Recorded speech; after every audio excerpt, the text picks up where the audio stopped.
Welcome to Brighton Lights. My name is Val Aviv. Brighton, home to 200,000 people, but a million dreams. Angie Mariani knows all of the greatest inventions of our time. So which is the most amazing of them all? Let's find out. The wheel, steam engines, television, electricity, the microscope. What's been the world's greatest ever invention? Cheese. I'm here at the Sussex High Wheel Dairy, the makers of the 5th greatest cheese on earth and many award-winning cheeses. So we're here to find out how they make their great cheese, St Giles and many others. Let's have a look. We make cheeses from cow's milk, and the milk comes from the cows on the farm, so it's very close. We make St Giles, which is quite a mild cheese, and it was the best English cheese, the best British cheese, and the 5th best cheese in the world. Wow. Where can you buy this great array of cheese? We sell to lots of shops in Brighton, and perhaps the shop to take the biggest range is actually Infinity Foods in Brighton. I'm with Paula Seeger, the founder of the Sussex Food and Drink Awards. What are some of the categories in the Sussex Food and Drink Awards? We try to cover the whole range from the field to the plate and the retailers in between. So we cover, we've got the Sussex Farmer of the Year, Food Producer, Drink Producer, Farmers Market. We have the Best Sussex Eating Experience, Butcher, which is very important, and the Best Sussex Young Chef of the Year as well. And voting starts now? Yes, voting's open. You can vote online at sussexfoodawards.biz, and you can also fill in a voting form. They're available at lots of events across Sussex during the autumn. I'm with Mark Hardy, the cheese maestro of the High Wheel Dairy. Mark, thank you for showing us around. Can you explain to us the essential steps in making cheese? The key thing is fresh cow's milk. We get it in first thing in the morning at 7 o'clock in the morning. Comes in cold. We then pasteurize it, add in our starter culture. An hour later we put the rennet in to coagulate it, leave it for an hour, and then we cut the curd to separate the curds and the whey. We then scald it, which is basically heating the curds and whey, the idea being to draw out the moisture out of the curd. At that point we'll then tip the vat, all the curds and whey go onto the table, and we then drain off the whey. We're left with the curd mass, which then gently binds together, and we drain the whey off it at that point. After about an hour and a half, when the acidity is correct, we then cut it into big blocks, and then those blocks go into the cheese molds to be stacked and pressed overnight. The following day we'll then put the cheeses into brine, because by that time they're whole wheels, and then they go into a cheese store. So that's how cheese is made at the Sussex High Wheel Dairy. So don't forget to vote in the Sussex Food and Drink Awards. Next stop for me, Sussex chocolate, Sussex chips. Bye. She's smooth and sensual and often dark. We eat her, drink her, and we even sculpt with her. And in the bedroom, we paint our bodies with her. Who is she?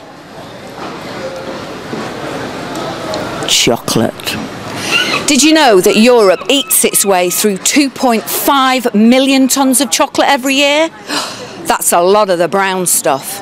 But it was here in the UK that Cadbury's created the world's first chocolate bar. Naughty Cadbury's. But here in Brighton, 43% of us don't prefer milk.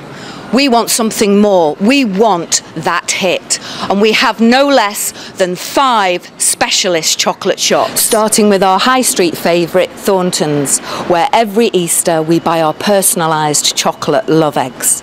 Here on Duke Street, we've got our multi-award winning Manic Organic Montezumas. They're really pushing the boundaries with our chocolate taste buds. Let's go in and see what they've got to offer. We do about 250 different types of chocolate. We do lots of chili chocolate, chili and lime, chili and ginger. We do orange and geranium. We've got lots of different lovely, delicious flavours. All of our chocolate is vegetarian. We do a huge selection of vegan chocolate, and almost all of our products are organic. And also, besides producing fantastic chocolate, you sponsor children's charities, don't you? We do. Our house charity is Children on the Edge, which helps educate Burmese Chinese refugees. Fab, fantastic. Do you do moulded edibles for naughty shoppers? No. Then there's Audrey's Hove's Secret. She's a 70-year-old temptress who woos us with her fragrant rose and violet soft scenters. Each one is hand-dipped with their own secret blend of chocolate. But did you know that Audrey is in fact David? Well, it is Brighton. Here we are in Chocky Wocky Doodah, Brighton's own Willy Wonka's chocolate factory. And this is Gina. Hello, Gina. Hi. Who comes up with all these weird and wonderful chocolate ideas? Our creative director, Christine Taylor, has a vision. She gives it to our team of artists and bakers at our production studio, and they create and implement all of it. What's the weirdest thing you've ever been asked to make? I think the weirdest thing we've ever been asked to make was a meat cake. A meat cake? A meat cake, yeah. Somebody for their wedding wanted a 3-tier cake decorated with chocolate meat. So it had lots of chocolate bacon, sausages, steaks, drumsticks. Okay, yeah. I'm sure about that one. Maybe best of both worlds. Do you have any moulded edibles for naughty shoppers? We do. We keep them in here. Fantastic. We have chocolate willies. Just what a girl always wants. Thank you, Gina. It's rumoured that if you're having a love affair, you come to Brighton. Well, if you want a love affair with chocolate, Brighton and Hove truly is the place to be.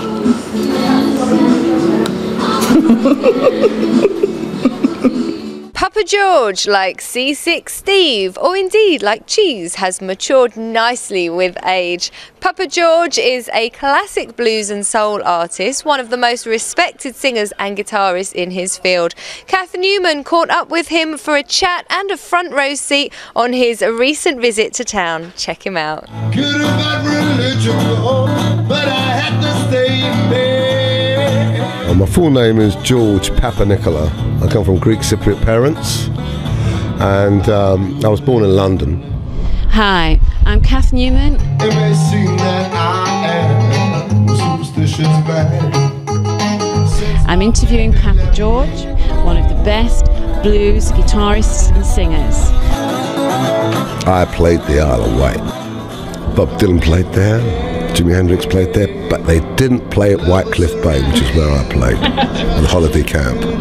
I won a toy truck. You know the sun is gonna shine each day I spend with Greek music has got a lot of emotion in the it. sun will always shine each day I spend with you. So there is a blues in that music. I play electric guitar and acoustic guitar. I'm trying to shed this shine out amongst you. I can't do it. And the acoustic is, I play steel guitar, a metal bodied guitar, resonator. I love the blues, but I don't always play like just a 12 bar or, you know, I like songs. It shook me up and chilled my soul. I ain't lonesome anymore. I remember the moonlight was shining down on the beach. Moon shadows are coconut grove. Anne mentioned the moon shadows on Coconut Grove, and I said, that's a great title. Are coconut grove.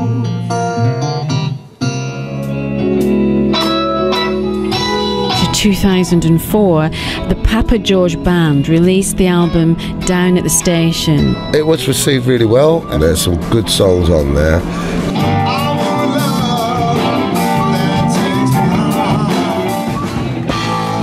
I wasted all of my money. Blues with a feeling. Basically, what comes out of you, you've got to try to capture that and just shape it. Blues with a feeling. When I'm playing solo, I take a lot of chances. Even when I'm playing with a band, actually, the guys, they're checking me, you know, and they say, where's he going to go now? I find myself easier to express myself through playing music, singing a song, playing the guitar. Yes, I rule my day. Rule my day.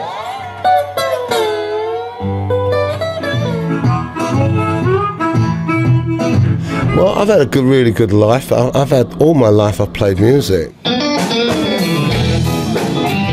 Playing music is the best job in the world. How much is it? At the moment, I'm looking at about 2,500. You haven't signed it yet? Yeah, signed. I was joking. I was being mean. 7,500. This is £600. 2,200. My top price is £40 and my lowest price is a £5. Brighton's been quiet, and you may be wondering why. Playgroup Festival. Festivals, they're all the same, aren't they? Muddy fields. Thousands of good time partygoers scattered across vast land spaces. Queues for less than pleasant toilets which stretch for miles and miles. Well, actually no, they're not all the same, as we discovered last weekend at the first ever Playgroup Festival.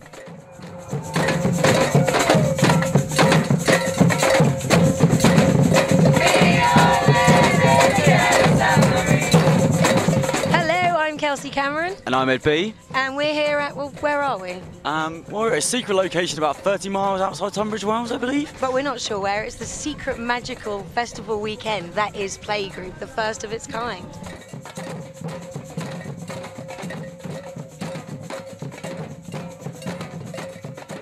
Now this certainly was a festival with a difference. With a limited 1,000 tickets sold, it was intimate. It was fun, friendly. An abundance of the weird and the wonderful.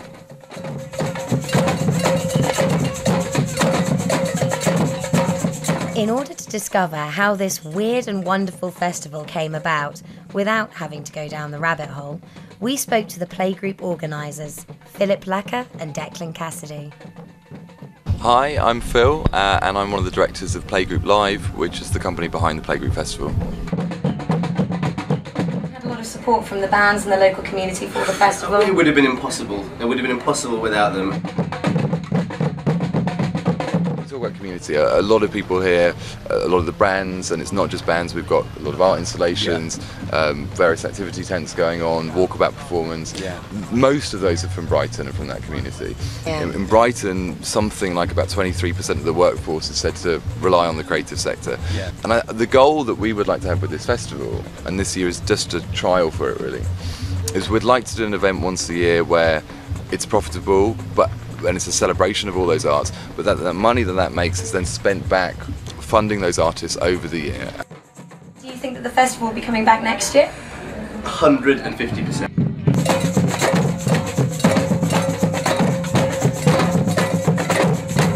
Well guys, that's pretty much everything from us here at the Playgroup Festival 2010. Now Kelsey, have you had a good time? Of course I've had a good time. It's been an amazing weekend.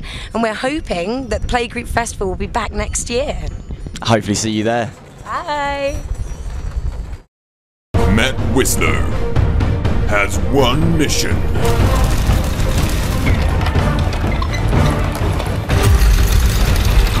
To let the world know